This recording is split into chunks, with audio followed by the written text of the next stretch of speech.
In this video, I will introduce you to a new feature in Photoshop that utilizes artificial intelligence called Generative Fill. We will transform this stock photo of a desert into a thriving oasis. But first, you should know that Generative Fill is only available in Photoshop Beta, so I'll show you how to download it. Open Creative Cloud, go to Apps, then Beta Apps, and then install Photoshop Beta. Okay, let's begin.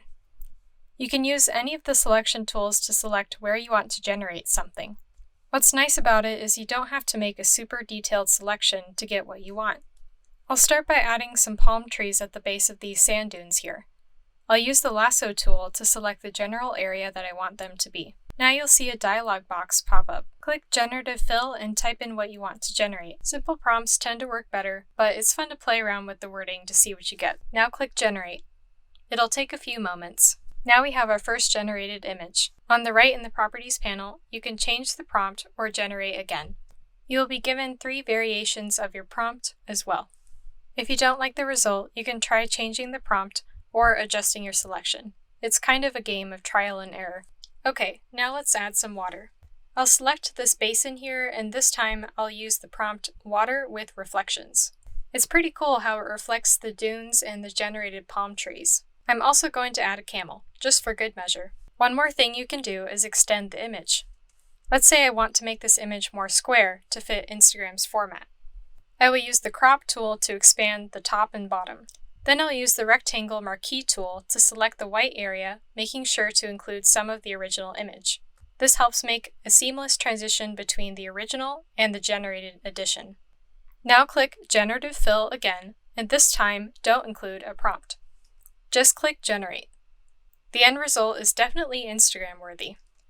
Looks finished, right? Well, generative AI looks good from afar, but if we zoom in, we'll see some strange things happening. This is why it's still important to learn photo retouching techniques, even if you're using generative AI. There we have it, our final image. A quick note, be sure to give credit to the original stock photo creator and indicate how the image was created, especially when using generative AI.